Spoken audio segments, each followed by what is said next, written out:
get started, could you please give a little short introduction of yourself and your role here at the museum? Well, my name's Arnold. I'm on the board of trustees with the museum, and I have been for 5 years. And after becoming a board member, after maybe a year or so, I became facilities manager to kind of help take care of the building. Mm-hmm. Okay, perfect. So I guess to start, we're gonna go kind of back to your childhood. Are there any experiences of interacting with history that stand out as meaningful to you from your childhood or early education?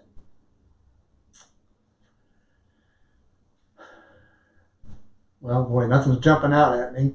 I enjoyed history, I enjoyed history classes when I was in school. Mm-hmm. And I can remember one little quick story is, I think when I was in high school, there was a teacher at the school who had a reputation for being kind of long-winded and boring. Mm-hmm. And all the students said to avoid him at all costs. Don't get his class, and of course eventually I did get his class, and I actually enjoyed it, and I liked listening to his talks about his whatever topic we were on at the time. So I guess I was the oddball because I rather enjoyed his class. And incidentally, many years later, here at the museum, his daughter came in, and I was talking to her, and somehow, I don't know how, but eventually we made the connection. I said, "Oh, I knew I had him as a teacher," and that was her father. Mm-hmm. So that was kind of interesting. Yeah, it's a small world. So would you say that your interests in history were more personal growing up, or did you just have that academic interest, or was it kind of a mix? Yeah, maybe a mix. I think my first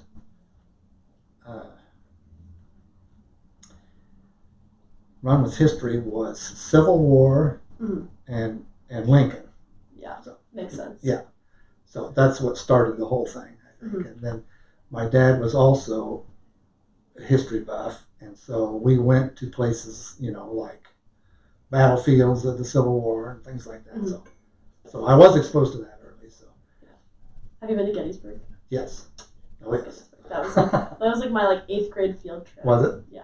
That's pretty cool. So you mentioned that you worked in newspapers for almost 4 decades before retiring and starting your work here at the museum. Mm-hmm. How do you feel your background in news, working in news, has influenced your work here at the museum?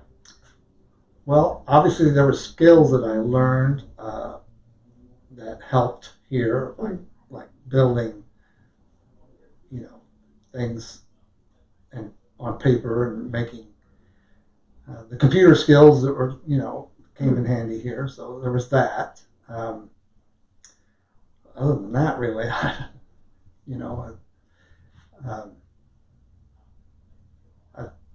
guess that's about it. You feel it's a totally different skill set to work in history and news, or do you feel there's a lot of room for overlap, I guess? There's definitely room for overlap, yeah. Mm-hmm. I think when you're in news, you kind of do a little bit more about history.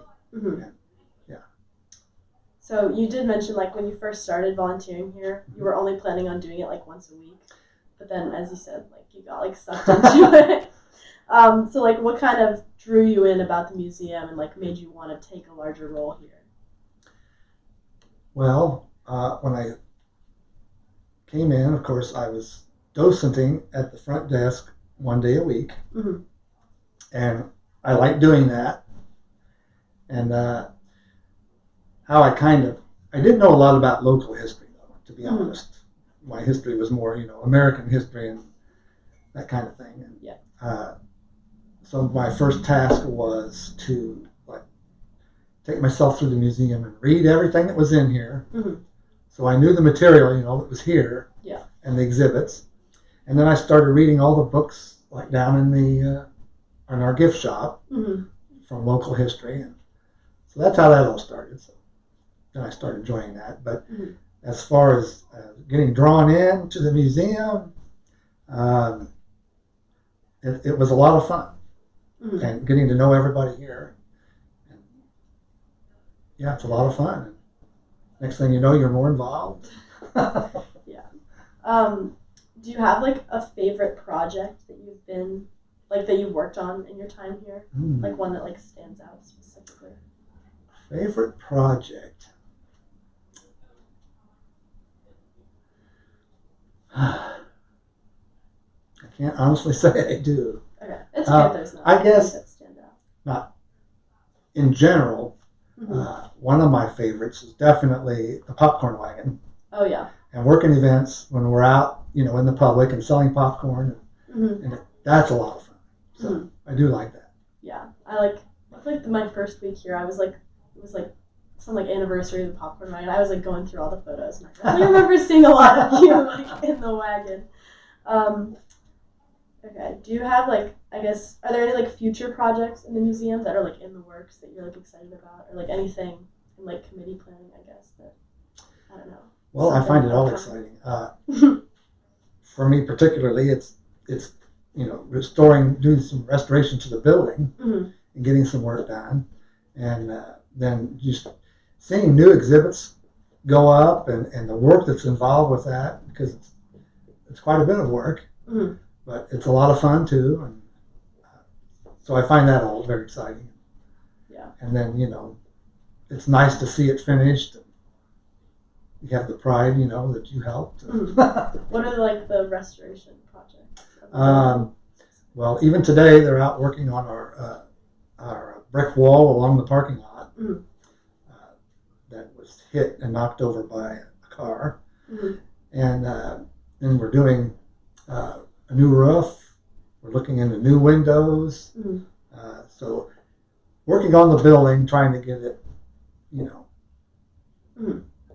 improved. Up to par. Yes.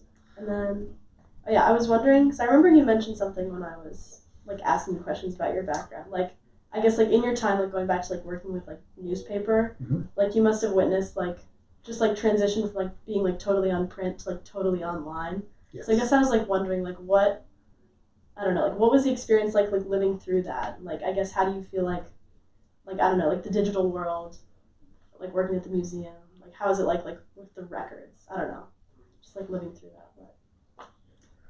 Well, it sure makes it easier, like researching and learning things and looking at having the computers. That's wonderful for that. Yeah, there was a lot of changes. I mean, when I started with the newspaper, it was on what we call hot lead, which they made the plates, they poured hot lead in there and made the plate, and then that went away. And by the end, everything's computerized and done on computers. And just seeing the progress over time, I remember where I worked, the first Apple Macintosh we got. Oh, yeah. Yeah. And we had, and the way it started was we had like certain pages we would do on the computer. The rest of them were done the old way because it was faster then. Yeah. But like the weather page in the paper, there was a color weather map, and we would do that page.